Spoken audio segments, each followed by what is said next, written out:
Bueno, buenos días. Hermanos, nosotros estamos en nuestra serie sobre familia y nos toca hoy día hablar de un tema muy importante para nuestras familias. Hemos estado en las últimas semanas hablando sobre la dinámica matrimonial y quisiera leer el texto de Proverbios 5 con ustedes. Esa semana buscamos leer el texto en la versión de la Biblia de las Américas. Usualmente nosotros utilizamos la versión Nueva Versión Internacional, pero la traducción de la Biblia de las Américas para ese texto es bien interesante, así que vamos a utilizar esa lectura. Vamos por hacer la lectura del versículo 15 al 20 de Proverbios, el capítulo 5. Así dice la palabra de Dios: Bebe agua de tu cisterna y agua fresca de tu pozo. Se derramarán por fuera tus manantiales, tus arroyos de agua por las calles, sean para ti solo y no para los extraños contigo. Sea bendita tu fuente y regocíjate con la mujer de tu juventud, amante sierva y graciosa gacela. Que tus celos te satisfagan en todo tiempo, su amor te embriague para siempre. ¿Por qué has de embriagarte, hijo mío, con una extraña y abrazar el seno de una desconocida? Ese texto viene a prepararnos o viene a orientarnos en el tema de hoy, que es el sexo en el matrimonio. Nosotros somos una sociedad que habla mucho del sexo. Correcta o incorrectamente, el tema surge en las series, en las conversaciones, en las amistades, en diversas instancias, y nosotros sabemos que hay, incluso entre cristianos, muchas falacias y muchos equívocos cuando se trata del tema. Por eso la pregunta es: ¿por qué hablar del tema? Tenemos que hablar del tema porque es un tema relevante tanto para casados como para solteros. Los casados saben que si hubiesen sabido más sobre el tema, tendrían una mejor experiencia en su juventud y en los primeros años de su matrimonio. Los que son solteros pueden asimilar o pueden imaginar una expectativa a veces tan irreal de la sexualidad, o pueden encaminarse en una práctica tan desenfrenada y pecaminosa de la sexualidad que ya no saben más cómo corregir eso. Y más, tenemos que hablar del tema porque familias sanas tienen una sanidad completa cuando son sanas también sexualmente. Tenemos que entender el ser humano como un ser humano integral. Resulta que en nuestras iglesias se habla muy poco de eso. Nosotros tratamos el tema sexual como un tabú, y eso es verdad. No se habla del tema porque pensamos que si no hablamos del tema, el tema se arregla por sí solo. Y el problema es que el tema no se arregla por sí solo, sino que solamente se complejiza. Y luego nosotros tenemos problemas profundos en los matrimonios, problemas que culminan también en divorcio, problemas graves en la sexualidad de los jóvenes, problemas graves también para aquellas parejas que ya son más maduras. Tenemos que tratar del tema porque la Biblia lo trata. La Biblia tanto lo trata que hay un libro para hablar de eso. No es así como que la gente imagina a Dios así como que, bueno, esa cuestión de la sexualidad, no hablemos de eso, hablemos de cosas bonitas, así como que tomen de la mano y vayan a caminar a la puesta del sol y a comer en un restaurante y cosas así, pero como que si Dios no hablara del tema, porque ese tema es como un poco sucio, feo, un poco muy privado, mejor no tratemos así. Y exactamente porque nosotros cristianos no hemos hablado de una manera tan clara y transparente sobre el tema para una congregación diversa de personas y experiencias y edades, es que la sexualidad sigue siendo un problema para muchas familias. Tenemos en nuestra cultura algunas visiones equivocadas sobre la sexualidad. La primera y la más popular tiene que ver con el dualismo. El dualismo, que era esencialmente producto de la filosofía griega, alimentaba la idea de que el cuerpo es malo y el espíritu es bueno. Por lo tanto, todo lo que es carnal es feo y todo lo que es espiritual es bonito. Muchos de nosotros hemos asimilado esa cultura y ese pensamiento, y por lo tanto no se habla de lo carnal, pero sí se vive, pero se anhela lo espiritual. De eso uno se jacta. La práctica humana ha mostrado que eso es un absurdo. Y la Biblia ha confrontado eso una y otra vez.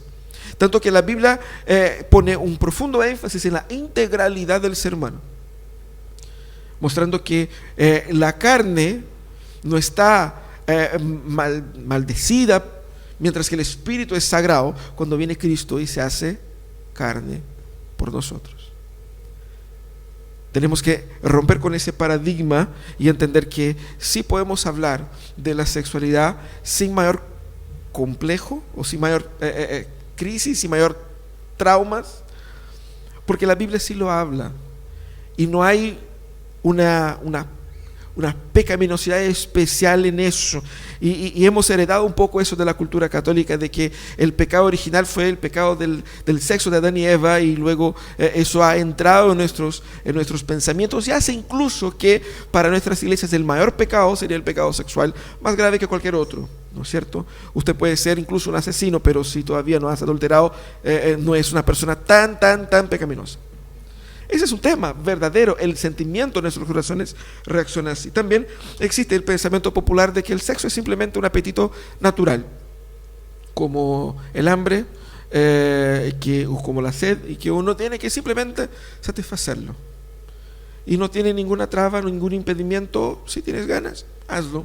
Y no hay nada, porque somos animales, somos seres que tienen apetitos y tienen que suplir esos apetitos. Pero la Biblia no pone la sexualidad de esa manera, porque incluso a los apetitos más básicos de nuestra naturaleza, la Biblia dice que hay formas y reglas para imponer en relación a eso.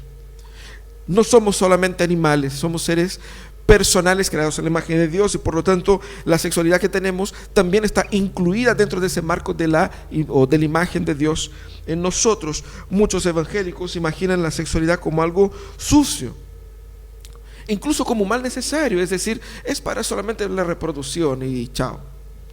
Eso es lo que históricamente hemos heredado, y la cultura popular de nuestra sociedad, eso se ve no solamente dentro de ambientes más conservadores. Es algo sucio, algo de lo cual no se habla, y es algo simplemente para la reproducción, para tener hijos nomás. Y exactamente aquí en donde han quedado muchas iglesias. La cosa es que con eso se ha perdido mucho de la alegría del matrimonio, y es por eso que mucha gente es infeliz en el matrimonio, y no sabe por qué exactamente. También hemos visto mucho en nuestra sociedad la sexualidad como un medio de autoafirmación. Es simplemente algo que yo hago para autosatisfacerme, y el fin de todo soy yo y mi necesidad o mis necesidades, y no el otro. Por lo tanto, ese tipo de pensamiento hace con que las personas vayan de pareja en pareja, sin importarse con quién, ni siquiera cómo.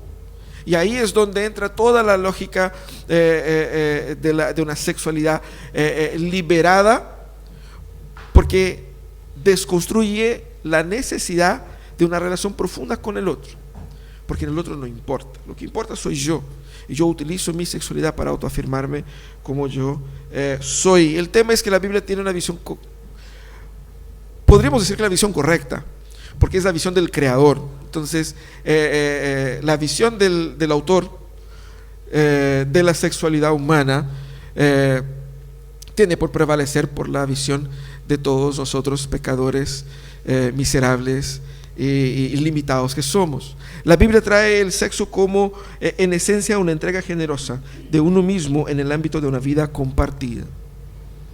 Una entrega generosa de uno mismo en el ámbito de una vida compartida. Bíblicamente podemos decir que la Biblia retrata el sexo de una forma hermosa, de una forma mucho más profunda de significados que nuestra cultura nos vende, mucho más significativa emocional y espiritualmente, y algo que es tan especial que debe ser disfrutado de formas específicas. Básicamente es eso. Por eso estamos hablando del sexo en el matrimonio y no del sexo en general. El tema da para muchos otros aspectos que pudiéramos entrar, y detalles y cosas más, pero el foco aquí es la vida matrimonial y el sexo en el matrimonio. Entendemos que no estamos hablando solamente para parejas, estamos hablando para personas que son solteras, jóvenes, adultos, mayores y personas que están en diversas etapas de la vida. Y eso es importante entender porque el texto que hemos leído fue escrito exactamente para, primero, preparar personas para la vida, para jóvenes. Algunos de los jóvenes ni siquiera habían iniciado su vida matrimonial y otros ya habían iniciado y algunos ya eran bien avanzados en su vida matrimonial. El texto de Proverbios 5, del 5 al 7, es una porción ahí donde el padre está enseñando al hijo. Esa es la dinámica del texto, ¿no? Es el padre hablando al hijo y dando instrucciones al hijo. Específicamente el capítulo 5, él está instruyendo a su hijo a no caer en la tentación del adulterio o de la fornicación. Tenemos que entender que en aquella cultura las personas se casaban a muy temprana edad y a los 20 años probablemente la mayoría de las personas ya eran casadas. Por lo tanto, todo tipo de fornicación que se veía en el Antiguo Testamento tendría mucha conexión con el adulterio, porque seguramente uno de los dos, o probablemente los dos, ya eran casados, porque casi todos que están en la edad del inicio de la juventud ya estaban vinculados por el matrimonio. Por eso un poco la idea, el énfasis en ese capítulo 5 del padre enseñando a su hijo de cómo evitar caer en caminos de adulterio. Y él va hablando durante todo el capítulo sobre formas de cómo no ser llevado por la tentación, pero del versículo 15 al 20, él va a dar una forma positiva de evitar el adulterio, que es exactamente reconstruyendo o formando en la mente de su hijo qué es lo que realmente es la sexualidad y cómo hay que vivirla. Por lo tanto, en ese texto nosotros encontramos principios bíblicos para vivir la plenitud matrimonial o la plenitud sexual en el matrimonio. El texto está dividido en dos partes. La primera parte del 15 al 17 y la segunda parte del 18 al 20. Por lo tanto, tenemos dos principios acá, según el texto nos permite. El primer principio que el texto nos da para entender la sexualidad en el matrimonio es que yo debo entender el sexo en el matrimonio desde la perspectiva de la exclusividad. Desde la perspectiva de la exclusividad. ¿Qué significa eso?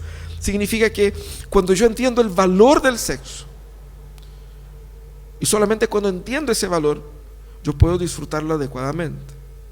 El texto habla aquí al inicio, bebe de tu cisterna. El padre utiliza aquí algunas, una alegoría, una metáfora para poder enseñar a su hijo de una forma adecuada. Y la metáfora es muy interesante.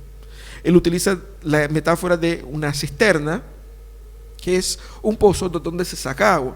Estamos hablando de un ambiente más bien rural, en un sector profundamente seco. Por lo tanto, tener una cisterna propia era como tener un tesoro personal, porque eso no solamente proveería abundancia de agua, sino que la habilidad de poder disfrutar de ella siempre que usted quiera, sin tener que ir compartir con las cisternas públicas. Entonces el padre utiliza esa metáfora también para apuntar a la idea de que el hombre o incluso también la mujer en contrapartida pueden disfrutar de la plenitud o pueden lograr la plenitud de la satisfacción sexual, pero dentro de un ambiente de exclusividad. Por eso en los primeros versículos hay un énfasis bastante grande en los pronombres de posesión.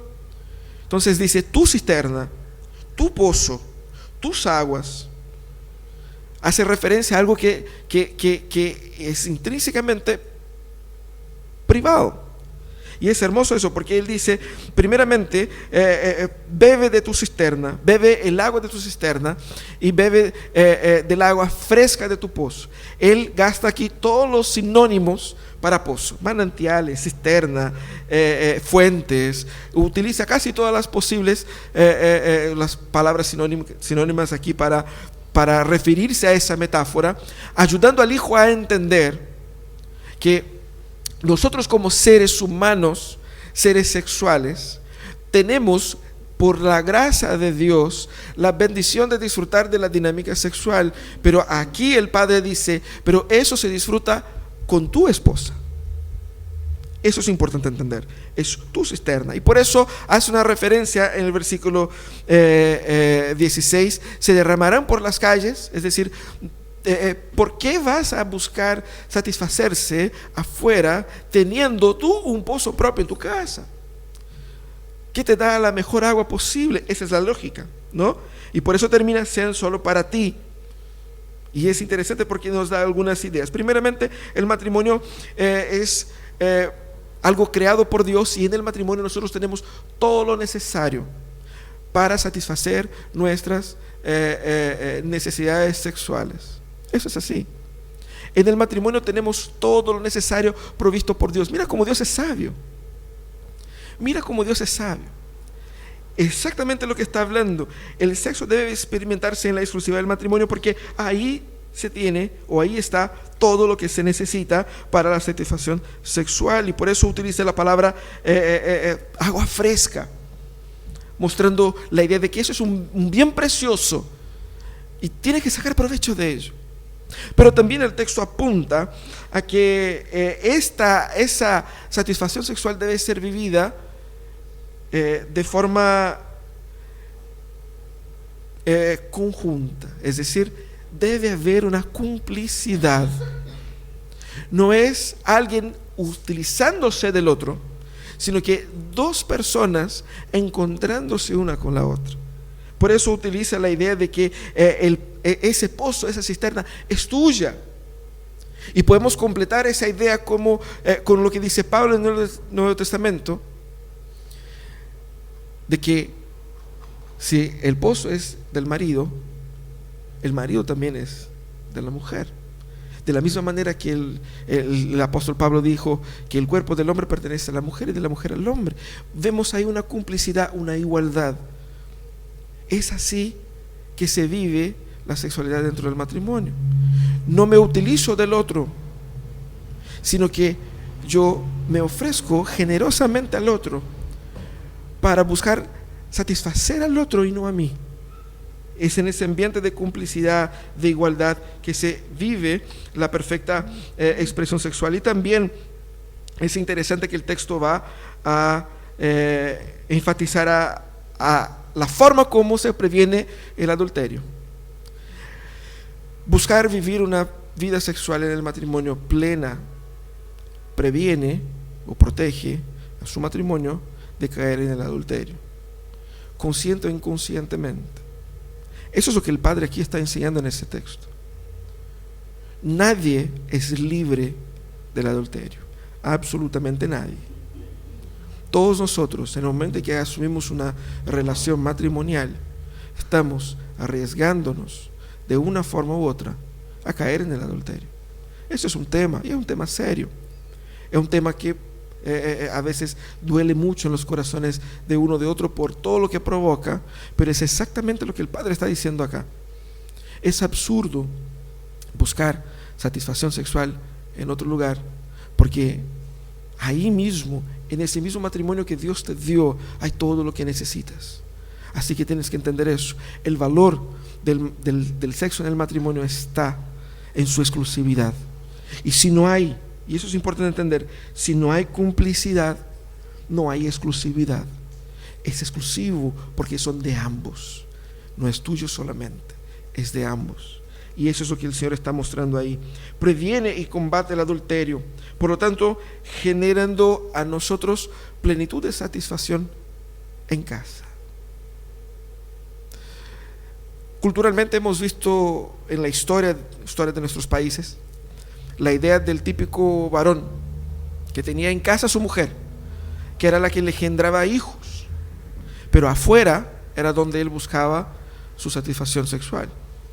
Esa imagen es profundamente común en nuestras culturas latinoamericanas, no solamente latinoamericanas, también era común en esa época. Es contra eso que el Padre está advirtiendo. Eso es profundamente contracultural incluso para la mentalidad del apóstol Pablo, porque tanto aquí como en la época del apóstol Pablo, el valor de la mujer era muy inferior, y el propósito de la sexualidad o el propósito del sexo era únicamente para la intención de uno, o del marido, o del hombre en el caso. Él viene aquí y va a mostrar, no es así. Dios ha diseñado el ser humano y le ha dado al ser humano placeres únicos, pero para disfrutarlo primeramente en exclusividad, porque es muy valioso. Protégelo, cuídalo, valóralo, porque ese regalo no es para ti solo, sino que es para ambos. Y ese regalo es abundante, no es poco. Fíjense qué interesante. Todo el texto habla de abundancia, de abundancia, de abundancia. Por lo tanto, debemos entender eso. Tim Keller nos ayuda a entender lo siguiente. Cuando habla a las personas cuando Pablo está hablando a las personas a que, si posible, se abstengan de tener relaciones sexuales, el apóstol habla en ese contexto, y Tim Keller va a explicar un poco lo que quiere decir el apóstol. Dice: la Biblia no aconseja la abstinencia sexual por tener una baja opinión del sexo, sino justamente por tenerlo en alta estima. La noción bíblica es que el sexo fuera del matrimonio no solo es moralmente condenable, sino que es personalmente nocivo. Si el sexo está pensado como parte de un pacto conjunto que va renovándose en la convivencia, nada más lógico que ver el sexo como una razón para el compromiso. Es por eso que es exclusivo. Es para vivirlo en la exclusividad del matrimonio, en la exclusividad del compromiso. Y hemos dicho algunas semanas atrás, ese compromiso no es un compromiso emocional, no es un compromiso simplemente social, es un compromiso profundamente espiritual, y es algo que uno lleva por la vida. Fíjense que ese texto también está haciendo referencia no solamente a parejas jóvenes o a hombres jóvenes, sino que también a personas más adultas. El sexo es valioso, es sello y señal de la unidad de la pareja a los ojos de Dios. Una intimidad única que se experimenta en la exclusividad y que tiene y debe tener y debe alcanzar su máximo provecho. Ahora, el segundo principio que el texto incluye aquí es un principio que dentro de nuestro contexto evangélico se omite. Hemos hablado mucho de que el sexo está hecho para el matrimonio, hemos dado duro con eso y todo eso tenemos muy claro.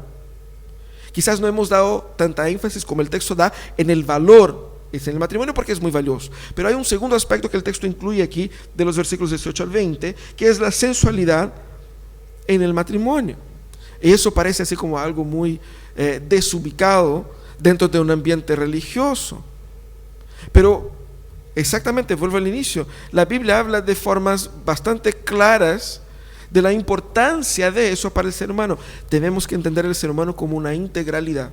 Y si yo tengo sensaciones, si yo tengo emociones, si yo tengo sentidos que me fueron dados por Dios, es porque Dios espera que yo los ocupe, pero de una manera adecuada.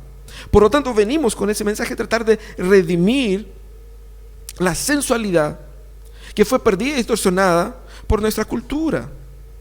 Y fue tan distorsionada que muchos evangélicos abandonaron la idea de la sensualidad pensando: no, eso no es de Dios. Todo lo colorido de la sexualidad fue puesto a un margen. Pero la palabra viene y redime la sensualidad dentro del ambiente matrimonial, mostrando que en el matrimonio hay, como contradice nuestra cultura, hay mucha alegría y mucha y abundancia de satisfacción también en el aspecto sexual. La cultura nuestra vende lo siguiente: la persona disfruta de su sexualidad en la soltería, cuando sale sin compromiso con uno y con otro. Cuando uno se casa, la cosa se pone más aburrida, ¿sí o no? Eso es lo que dicen, eso es lo que nuestra cultura vende. Por eso cuando se casa la gente pone game over, ¿no? Así como que bueno, ahí ya te pusiste ahí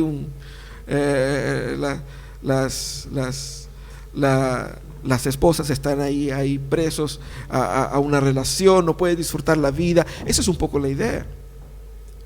Tenemos que entender que la Biblia redime la sexualidad exactamente para librarnos de la equivocación de ese pensamiento.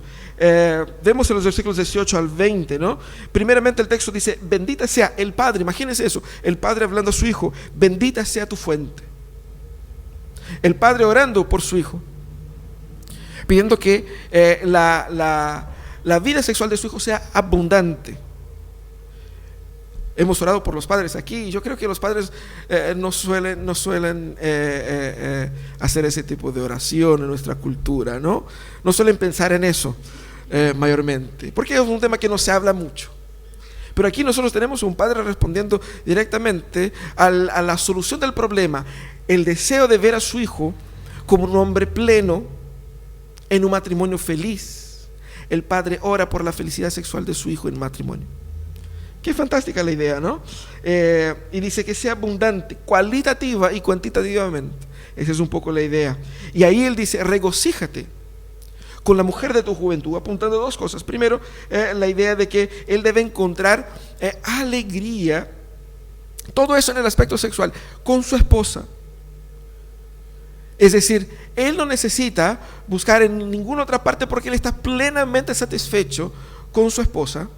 Y aquí hace referencia, cuando dice a la mujer de su juventud, también a personas ya más mayores, después de algunos años, 10, 15, 20, 30 años de matrimonio, que empieza a mirar al lado, porque los años han pasado, las cosas han cambiado y la tentación viene, la carne está ahí, y él dice, encuentra felicidad en la mujer de tu juventud, en la mujer que conociste en tu juventud, sean todavía jóvenes o sean tal vez ya más mayores, apuntando aquí a la perenidad de la experiencia sexual en el matrimonio, es decir, esa alegría que sea constante, que sea para siempre. Se repite mucho en el texto la idea de que sea en todo tiempo, no solamente en circunstancias especiales, sino que en todo tiempo.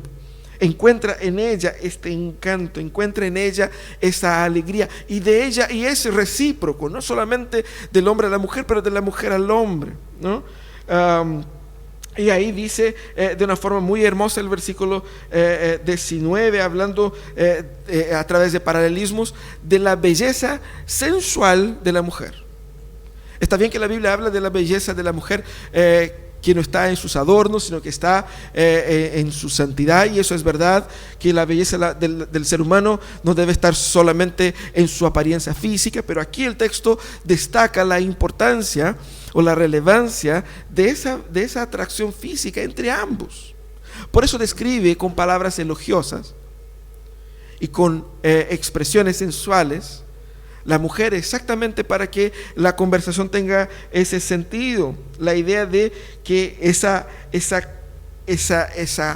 habilidad de la mujer y del hombre en experimentar las caricias uno del otro sea profundamente disfrutada. La idea de que él utiliza la idea de que encuentres en sus senos, aquí no hace referencia solamente a la procreación, sino que a la experiencia como todo.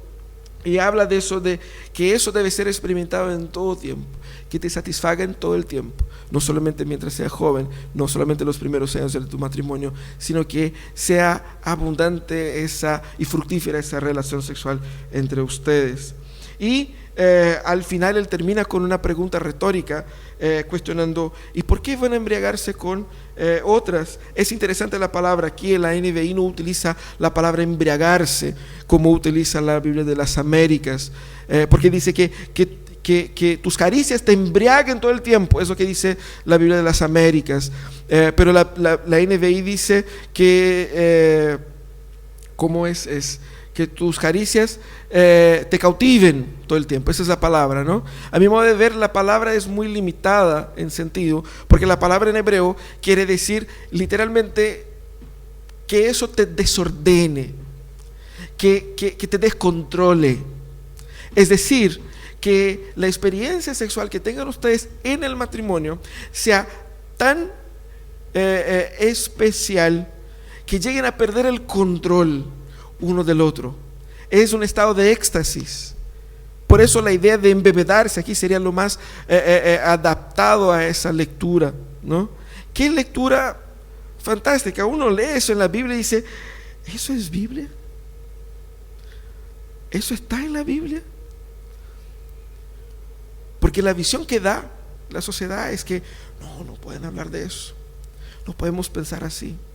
Leemos el texto y el texto dice que exactamente para que yo pueda vivir una vida santa en el matrimonio, mi vida sexual en el matrimonio tiene que ser de otro planeta, tiene que llevarme a descontrolarme.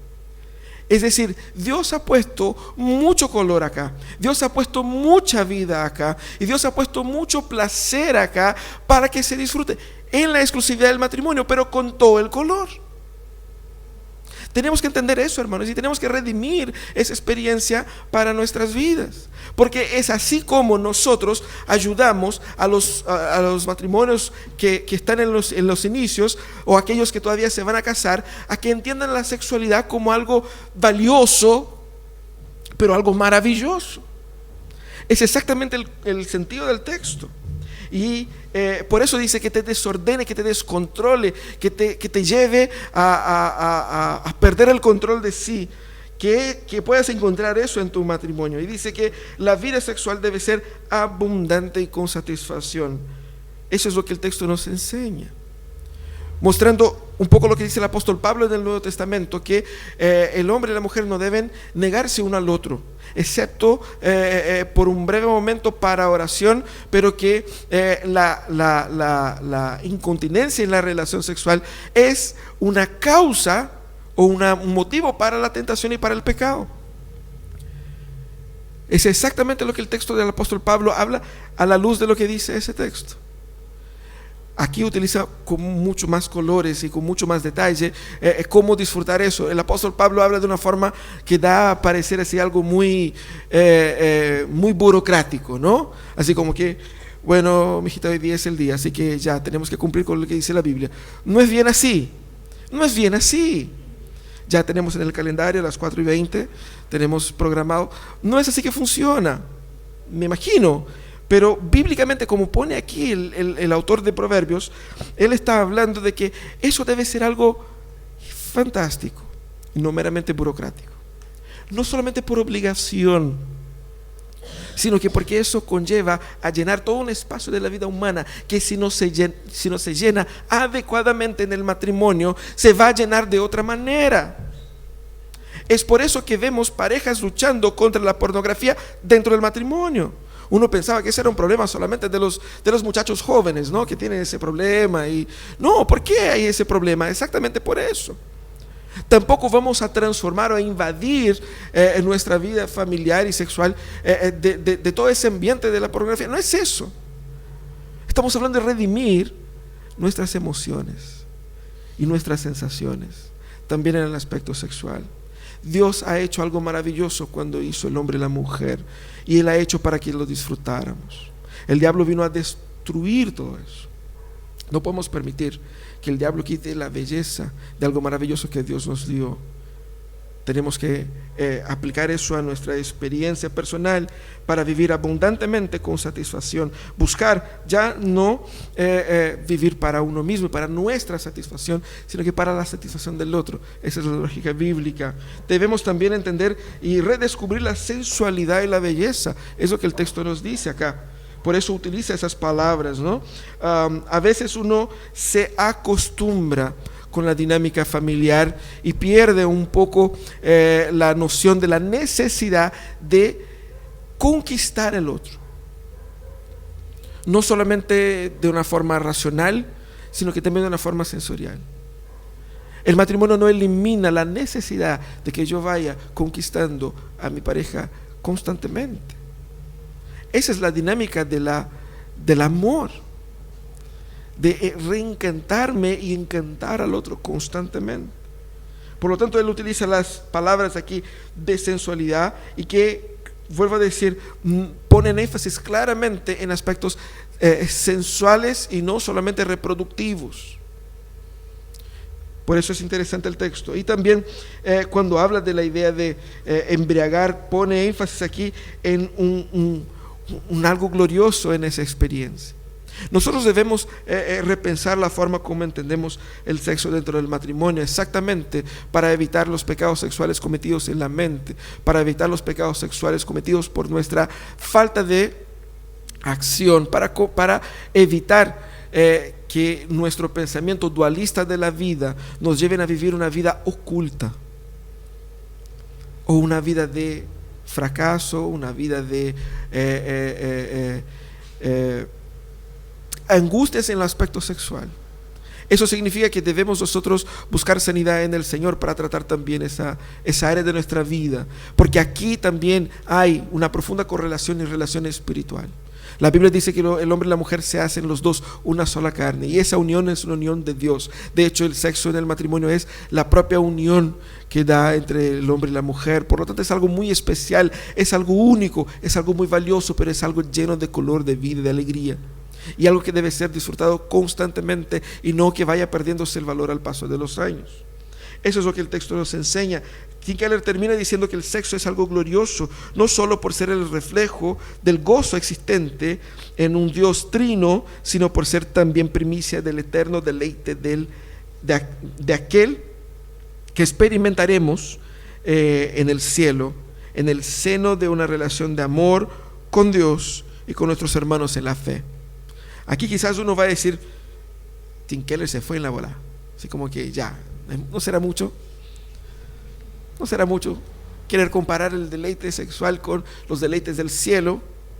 Algunos dicen que ni siquiera ese tipo de cosa carnal va a tener en el cielo. En el cielo seremos como ángeles.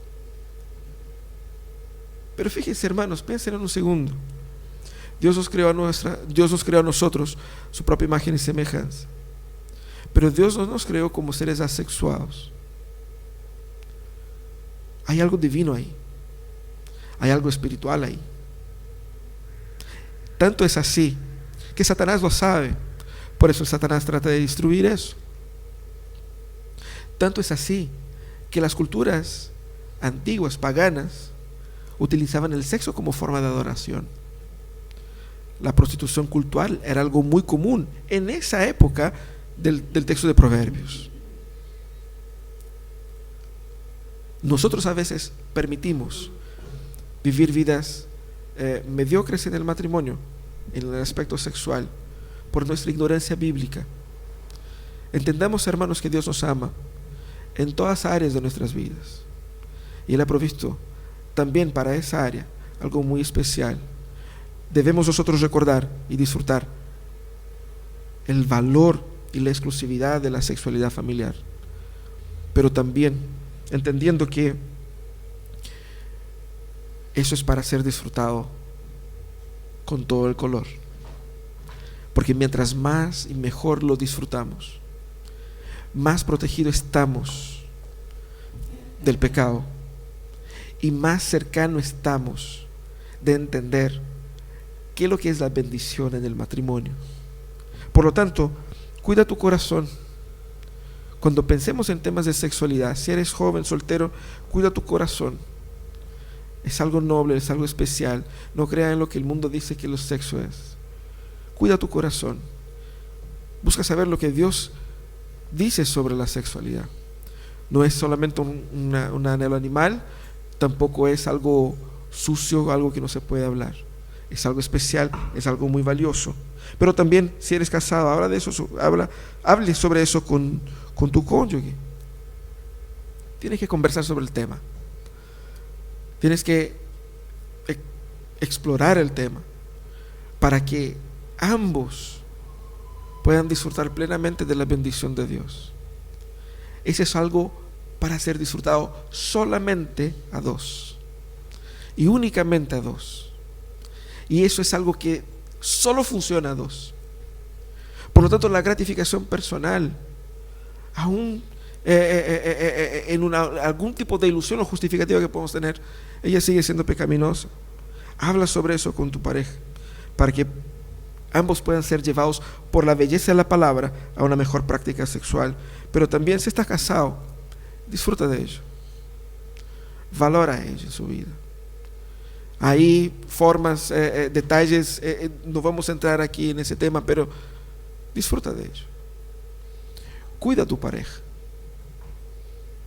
llévala a cenar, regala algunas le gustan rosas, otras chocolate, pero encántate matrimonialmente, porque es así que Dios quiere que nosotros vivamos la experiencia matrimonial. Es así que nosotros debemos ser vistos por nuestros hijos, una pareja que se ama y que se ama locamente. Es así que Dios quiere ver a nuestros matrimonios, una pareja que se ama mucho, una pareja que se ama totalmente.